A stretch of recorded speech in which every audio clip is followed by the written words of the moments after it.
Hello, everybody. Welcome to the Wheelbarrow Profits Podcast. Here with my co-host in action, Mr. Joshua Rusin. How you doing, Josh? Hey, Gino. Doing well. Excited today.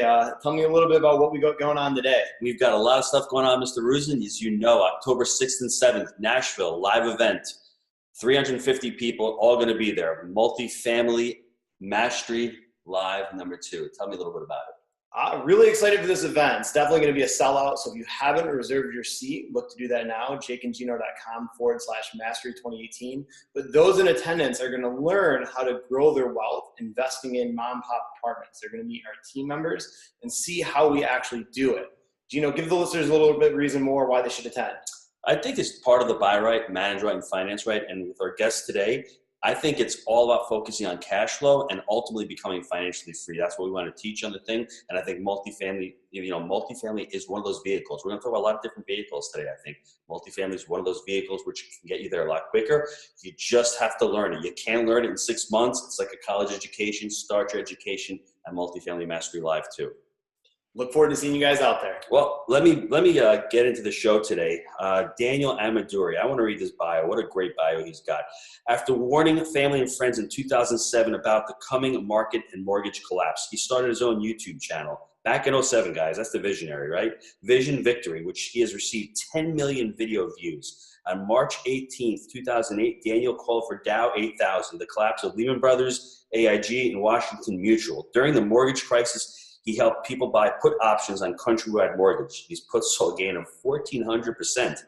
Not listening to his own advice, as most of us do, Daniel made a bad bet with Southern California's real estate market, which wiped out his entire income and savings, leaving him broke. With a special focus and passion for personal finance, he rebuilt his wealth and declared financial independence in 2012.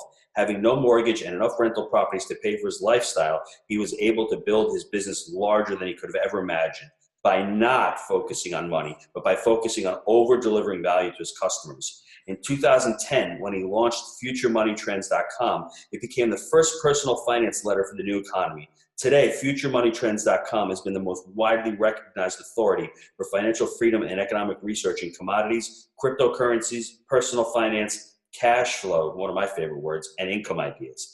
Our main mission is to increase your financial options so you can become financially independent. We partner with key players in the microcap space to build companies and profit from the development of these businesses. Without further ado, Daniel, how you doing? Hey, thanks for having me on the show, guys. What a great bio. Why don't you jump into your story about becoming financially free? Because I saw the pain on your face when we were talking about it off camera, and I want people to know, what's the blueprint? I think it's what's the word? It's simple, but it definitely isn't easy, correct? It's definitely doable, but you have to overcome societal peer pressures, like financing everything. And there's a good debt that I'm sure you teach on this show, which is when you use it to leverage for real estate and cash flow, and basically somebody else is paying the tab. And then there's bad debt and even dumb debt, where, look, I understand financing a vehicle, but if you're making $50,000 a year, you shouldn't be financing something for 25 grand or even 50 grand or 100% of your annual income. And, for me, financial independence was that moment where I could declare that if I wanted to work, I got to work. If I didn't want to work, I don't have to. And I defined it by my passive income, my multiple streams of income paying for my expenses. Now, in order to fast track that, I cut expenses drastically. But that only compounded the efforts, because as I wasn't paying for all these bills that I had anymore, I was able to roll the money into purchasing more rental properties, more multifamily units, more notes, or even publicly traded companies. So it was a combination of slashing expenses and really relentlessly focusing on cash flow and not capital appreciation in the stock market. So what was your big why? Because there comes a point in everyone's life. My big why was when I got my audit, I said to myself, holy cow, my life is going to be completely different. If I don't figure out how to become financially dependent from this one restaurant, I've got to do it. That pushed me over the top. What was that defining moment in your life? Well, it's interesting. So before 2008, when I started purchasing houses right in the year 2000, when I turned 18, right out of high school. And I would say the why at that point was because it was something that I always been fascinated with, was money. So I wanted to be wealthy. I wanted to be free. I wanted to be able to have my control of my own time. And I would say after 2008, when I imploded, the why became, I don't want to be poor. And that's an interesting thing because I did a lot of conservative things that probably, I wouldn't say you have to do. But I did it because my focus the second time around wasn't to get rich. It was to not be poor. But ultimately, my why and my passion is I want control of my time. I don't want people telling me what to do. And I don't want to have to wake up to an alarm clock. I want control of my time. Jake is missing a great one today because I think you and Jake would be buddies. He fired his boss at a Taco Bell. He just didn't like to be told what to do. And that's one of those things where, but I was always a boss myself. So I was my own boss, but I just didn't like doing what I didn't like to do. So that resonates with me. One thing in your bio, why didn't you listen to your own advice? Because the problem is think about it. I was 18 years old buying my first house in California in 2000, second one in 2001 when I turned 19 and so on. I just kept buying. And I experienced the birth of a bull market and ultimately a bubble. So think about my mindset by 2006. Mm-hmm. I'm still young. I'm only 23 years old. I've only experienced incredible success, condos that go up 10,000 a month in California. So I confused a bull market and ultimately a bubble with brains. So even though I was knocking on doors in 2006 and 2007 and saying, hey, something's wrong in Riverside and San Diego and San Bernardino and LA County and Orange County, I was knocking on those doors for foreclosures, notice of defaults. I saw the paper go from this to this thick. And I knew I was smart enough to say this thing's going to break apart. And that's why I started the YouTube channel. And that's how I was able to warn people and build credibility on the internet. However, at the same point in time, I'm still thinking I'm really smart. So I'm trying to sneak in, not one or two more deals, but an all-in moment, basically taking everything I ever made and trying to make one last big gush of profits in 2007. Well, by the time I did the biggest deal I'd ever done, prior to that, I was sticking with my comfort zone. I was, 150,000 to 250, 300,000. That was my sweet spot. Well, the first property I listed that year, because I did 10, all of them foreclosed. But the first one I did that actually got the rehab done, it was a $165,000 rehab in Newport Beach. So it was the most I'd ever done on a flip. Bought it for like $500, listed it for $999. Bear Stearns goes down 2 days later, and the rest is history. I dealt with massive foreclosures, short sales, just one disaster after another. And it was because I didn't listen to my own advice because I confused a bull market for brains. So I don't know if you've read the book, Ray Dalio's book. I love the book a lot. He talks about blind spots and ego. Do you think blind spots got you because you weren't aware or you weren't through the economy, you hadn't gone through this, and maybe a little bit of ego at a young age saying, hey, this is easy, I'm making tons of money. Do you attribute those two factors? Because it's amazing how it's hit us all. It's hit me also. Absolutely. There was a sense of destiny that this was destined to happen. I felt it since I was young, and I was going off that gut. It was all playing out. People used to tell me, oh, everything you touch turns to gold. Of course it did. I was buying condos in California in 2000, 2001. Of course they did. Every day, this was before the parabolic move. So, yeah, no, for sure. I got caught up into that. Yes, I was convincing my parents and everyone else that would listen to me to get rid of their house and sell their stocks. But I was thinking, I'm going to sneak in a few more of these, and then I'll be sitting tight for a few years. Mm-hmm. Do you see similarities back then's market to today's market? The only similarities is the prices are unaffordable for people. Okay. But the loans are not like they were. Look, my wife is a waitress. She was in college. We weren't married yet, but she was making $1,200 a month for Applebee's in 2004. And we purchased 2 homes, a double escrow. And she was only making $1,200 a month. That was the kind of nonsense and crazy things you could do back then. You can't do that now, as far as I know.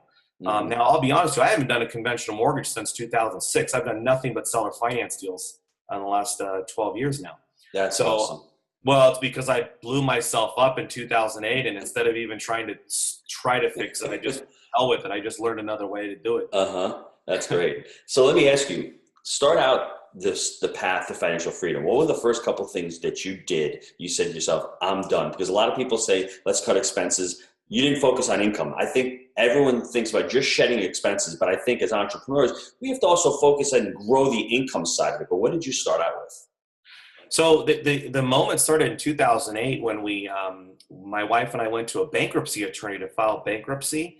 I'll never forget the moment she's sitting there crying. She doesn't want to do it. We were going to lose this duplex that we had purchased in Tennessee, of all places. I heard you just say Nashville. Yes. So we decided not to file bankruptcy because we didn't want to lose that duplex, even though, it basically collapsed in price. But we kept it, and we had a little cash flow from it. And then the focus was basically, look, let's build the cash flow up safely through multifamilies and single families, but let's also cut our spending. And we cut our spending so drastically. My wife sold her wedding ring, and we paid off the cars. We got rid of our dogs who had medical bills. That's hard. You have 2 dogs that are 7 years old. You just don't do that, but we did because we wanted to save every penny. We got rid of TV, which was a huge blessing. We went to discounted grocery stores, the big retail places. Shopped at Ross. Even when I became a millionaire, I was still shopping at Ross and Costco for clothes. I mean, we really got serious about cutting spending. We financed nothing. And then when we bought a home, we did something that a lot of people might even advise against, but we actually paid it off. We aggressively paid it off because in my mind, it wasn't about the low interest rate that I had. It was about being able to wake up every day knowing that, look, all I got to do is come up with my groceries and my electricity and water. I can do that. And think about that. The bar was so low once the house was paid off. As soon as you make $1,000, $2,000 a month, you're essentially financially independent. And of course, it's compounding because I'm not paying $1,000, but let's be realistic, a $2,500 a month mortgage. All that money is going straight into rental property. Mm-hmm. So the house is paid off, and we're running around buying as much rental properties as we can, and they all cash flows. So that's kind of how it started. So what do you tell college students who are getting out with a $40,000 job? They're already coming out with $60,000, $70,000 in debt. And what do you advise kids that are going to college? Like I have my daughter, she's a sophomore. I can fortunately pay because the tuition down in Florida is not bad. So what happens once they start behind the 8 ball? It's very unfortunate what's happened, and especially for a lot of people who go to college, they don't even know what they want, or they don't want to know, outside of having a government license requirement in your passion or career, the universities, they just can't beat Google. The information is there. There's no secret information. There's no gatekeeper anymore. It's all there. If you're coming out of college and you have a lot of debt, I mean, you have to focus on paying off that debt, cut spending, and focus when you do buy things, don't focus on speculation. That's what a lot of us get caught up in. I could have been financially independent a long time ago if I wasn't so obsessed with trying to hit the lottery with a stock portfolio or a house. It's very simple. And I like, a lot of people, like the conventional people say, take every ounce of cash flow you get and roll it into an investment. I actually encourage people, take it and pay the DirecTV bill, or pay your car bill, or pay your insurance. And, I say that because I want this to be real, because once you really connect that, hey, these other forms of income can pay my bills, you start to get out of that mentality that you need to build some sort of nest egg that you can just pull chunks from, from 65 to 90 years old. Yes. No, you can actually live the retired life now. Look, I spend passive income every month, but none of the principal goes down. I hate the idea of this retirement plan where you're constantly ripping from your savings. I don't ever rip from my savings. You just spend the cash flow. Let it ride. Mm-hmm. So there's two golden nuggets out of that, guys. The first thing is, from what I've gleaned, net worth is a fallacy. Who cares what? You can't eat net worth. So it doesn't matter about net worth. And the second thing is, transactions don't make you wealthy. Equity makes you wealthy. And I'll even throw a third one on there because I think we spoke off air. Retirement is not to be saved for.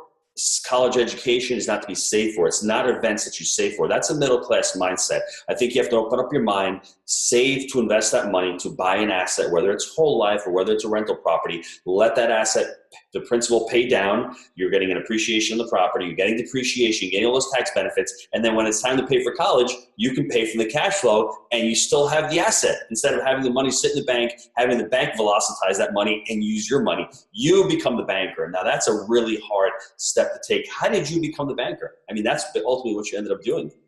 Sure. I mean, look, I ultimately decided that, I didn't want to borrow money, with the exception of real estate. I do borrow money. And I just wanted to use the money that I made to take care of my consumption. So you're right. I don't have any allocated savings accounts. I have some cash, gold, whole life policies. But otherwise, when I'm investing, I look at it as collecting income. And I think this should be fun for people. And it's something I teach my kids, to collect income, to stack income. Don't just stack a pile and stare at it, or have, I saved all this money for college and then now I'm going to spend it on college. Why not save all this money that can pay for the college? And then when college is done, the money's still sitting there. Yes. So being your own bank. I mean, look, you touched on the whole life. I mean, something that compounds, something where you can have a dual compounding system.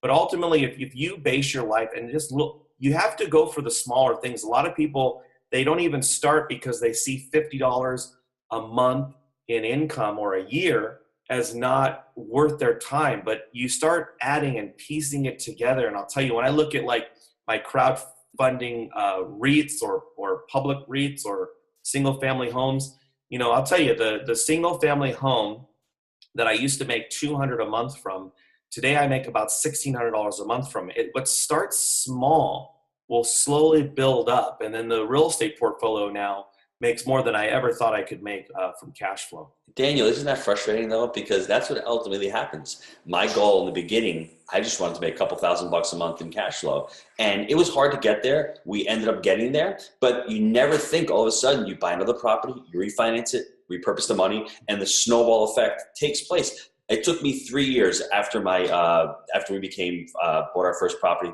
became financially free. And it was very difficult because it's hard. You don't see it, and it's a long game. Whole life is a long game. Rental properties are a long game, so you have to change your mind and look at other people. Success leaves clues. Look at what you've done. Look at what we've done at Jake and Gino. It takes time to do it, but once you have the strategy in place, I think you'll be able to do it. What I want to ask you is, how did you start Future Money Trends? How did that come about? So the YouTube channel exploded on the good side. In 2008, after Lehman Brothers filed for bankruptcy. And was getting all these views. Google started paying me. I was a spokesperson for another company and about the economy. And it just kind of gained a lot of popularity. And my wife was actually the one who encouraged me to start a newsletter. I was like, I don't know if I can do that. And she just kept pushing on me. And of course, we just had a brand new newborn, and she was still a teacher. Mm-hmm. And she wanted to quit her job, and she saw that we could do this. And so that's how Future Money Trends started. It was actually my wife really pushed me to start it. I started with my cousin, and now we have 5 different publications, 1 paid letter as well called Permanent Wealth. And, that's where it all started. And we had a choice of having advertisers or charging subscriptions, and we did advertising. So that's mostly the model is based on the ads. So what do you typically teach your community or your members? What is your main focus? It's fun, and it's so selfish of me too, because I get to spend all day reading, whether it's the internet or books. I literally spend six hours a day just reading. And then whatever I pick up, I get to share, or I'll try something. Let's say one of these crowdfunding lending sites. I'll throw some money at it. We'll watch it for 6 months, watch for a year. And if it seems to work out and I've done more research on it, I'll share it with everybody and say, hey, look, guys, this does work. It's not a scam.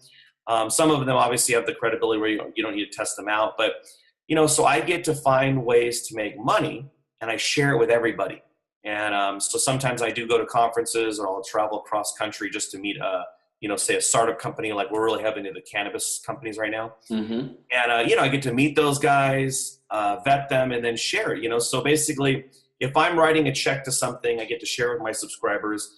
And I also get to share the other things I'm learning, my experience versus a current book I might be reading. Mm-hmm. So what mistakes have you seen investors make, other than we spoke about trying to buy for appreciation? Yeah, I think the biggest mistake I see with people, and this is more tied to the stock market, is that I would say anytime you feel rushed into doing something, you're probably about to lose money. Mm-hmm. And I've had this happen to me in real estate. I've also had this happen to me in the stock market plenty of times. But the one thing I've learned in life, the opportunity of a lifetime comes every day. And if you miss the opportunity, Don't worry. You'll have another opportunity tomorrow. Now, I'm not saying don't seize on the opportunity, but anytime a fee-based person is rushing and pushing you into something, you need to have your defenses up. And anytime you see an opportunity that feels like you're never going to get it, I guarantee you're going to get it again. So don't ever feel like, I missed the opportunity of a lifetime. And then the other thing is people don't, they're closed-minded to creating their own opportunities or to what they could do in their own local community. So I'll give you an example. Most people who want to buy real estate, they're looking for something that has issues with the paint, the carpet, and the blinds. We've all heard that's where everybody is. But then if you can, like for me, for example, I went to all the local agents and I found out because I purchased my own home with a foundation problem, I found out it was a really cheap fix. But the good news is nobody can get a loan for these things. So now I've eliminated 99.9% of the competition. Most investors won't even look into it, ignorant of it like I was. And now what I do is every time there's a foundation problem in my area, the realtors call me up and it's a $4,000 or $5,000 cheap problem. And usually I don't even have to pay cash. Usually I just assume the guy's mortgage for a year while I'm getting the foundation fixed. So I think a lot of people are not open-minded when it comes to investing. Mm-hmm. Let me ask you a question about retirement. What is your perfect scenario for retirement? Because it seems like you're like me, that we're never going to retire because we don't have to retire. Retirement to me seems like people have it because they just hate their job. So that they've got the idea of saving for 40 years. Then when they're 62 years old, they can't even enjoy it because they're too old or something happens where they just either pass away or they're just unhealthy. What do you tell people about retirement? I think you should really try to do what you love, because it's like Warren Buffett says. Warren Buffett says he's never worked a day in his life, and it's true. So ultimately, you want to be able to live your life doing what you love. Now, if that is part of it is working, then work. But I don't understand retirement. It honestly, it's almost an admission that you weren't happy with your life prior to retirement. So I think you should be happy. You and I are having this conversation before. I mean, you could retire. I could retire technically if I wanted to, but what am I going to do? Sit around and read books for 6 hours a day? Okay. So essentially I'm already retired. I'm sitting around reading books, doing interviews. So, but I'm doing what I love. I'm happy what I'm doing. I get a lot of fulfillment, but you look at prior generations, they would live a long life. They would work until you can't, but I would enjoy working and or do a part-time thing or ultimately make it to that level where you're just an investor, where you're just managing your own money. I mean, it's whatever you have. Life has to be whatever you want, but I certainly wouldn't trust the retirement cartel who's feeding people to death, who's selling something that, they act like Moses came down with the 2 tablets from a burning bush with the retirement and the 4% rule and all this stuff. All this stuff is speculative. Everybody listen to this. Know this. The IRA, the Roth IRA, these things are less than the Roth's like less than 20 years old. The 401k passed in the late 70s, came out in the early 80s. The pension system, the first private pension system was with American Express, basically just over 100 years ago. All these things are an experiment. They've never even had like a full cycling. You look at the first person who took Social Security, Ida something, I can't think of her name, but she put in $22 and she took out 28 grand. Of course it worked out for her, but how's it going to work out for the guy in 25 years from now? So look, all this stuff, it's all in our heads that it's been around and it's so consistent. If you just do this, it'll all work out perfect. So speculative, guys. The only thing that works is being rich and financially independent. And that means you have to have the cash flow and the multiple streams of income, because real wealth is ultimately going to be not the money you have, but the time you have. And in order to have your own time, you got to be able to use the money as a tool. Think of it as a screwdriver, not the end of it's not the end of the goal here. Money is just the tool. That's before we get to the short answer questions. That's an amazing point, because people think of money, they want to hoard it. No, money is supposed to be used. You're supposed to get it, apply it to wherever you have to apply it to. And I've gotten this battle with my 16-year-old son. He's working for us now. He's got money, so he wants to buy guitars. So how can I say no to him? He's worked for his money. He's allocating a certain percent to his financial freedom account, and the remainder, I hope he's not listening. Mike, I hope you're not listening to this podcast. it's his money. So I want him to use it the way he uses it, because he can use it efficiently. He can use it for something that he likes, but I don't want him to get that instant gratification because he's working for it and it's technically his. So I want him to make those tough decisions, because when he's 28 years old, I don't want him to be putting everything on a credit card. So, I mean, you make an excellent point. What I wanted to ask you was, how do you tell people about that 401k? We have a lot of real estate guys who listen to the show and they have money in 401ks. Should I continue it? Do I have the employer match? What are your feelings about the 401k plan? So most of them have horrible options, high fees. The targeted funds are a proven scam. 60 Minutes did a big show on it. They're taking like a third of what you're going to save. Mm-hmm. I avoid 401ks for the most part. Now, if you do the company match and it's 100% like some of these governments do for people, I think that's hard to say no to. Because if you can throw it in a blue chip fund, even if they're feeing you to death, if the government or whoever your employer is matching 100%, a 50% reduction would be, you'd break even on that. Now, here's why I don't like the 401k. And this started actually when I was a 15-year-old boy. I was in a home ec class. I was one of two boys in a class of 30. So we were 28 girls. So this was a no-brainer for me to join the home ec class. But I'll never forget the teacher talking about the 401k system and the IRAs and all these things.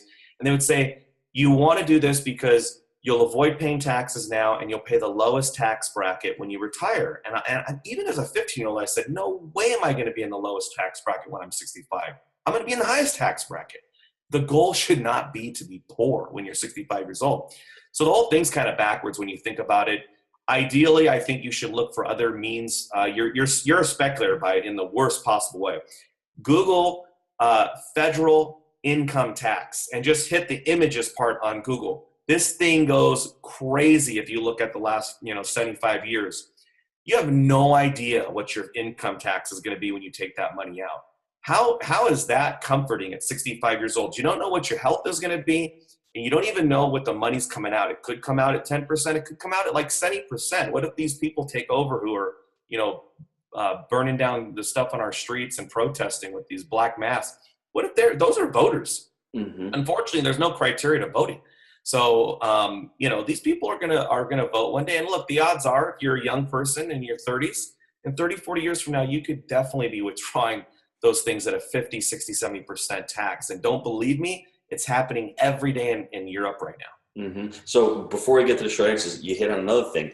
It's something created by the government. The government can change the rules at any time. And when they're telling you that you have to take it out at 70.5 and push you up into that higher tax bracket, nobody thinks of that. And when you can only access it at 59.5, when you have that opportunity cost of money, nobody thinks of that also. So those are just two huge points that I want to put into people's minds. There's other plans, self-directed IRAs, qualified retirement plans that you can access. So, we could talk forever on this topic. I just wanted to get your plan. You laid it out perfectly for a 15-year-old kid to figure out that, either pay now or pay later. I know what I'm paying now. I'd rather pay it now than have to worry about what I'm going to be paying for it later. So thank you. I like that. It's all about control. So Daniel, I got some short answer questions here for you. So what is your best habit for success for the listeners?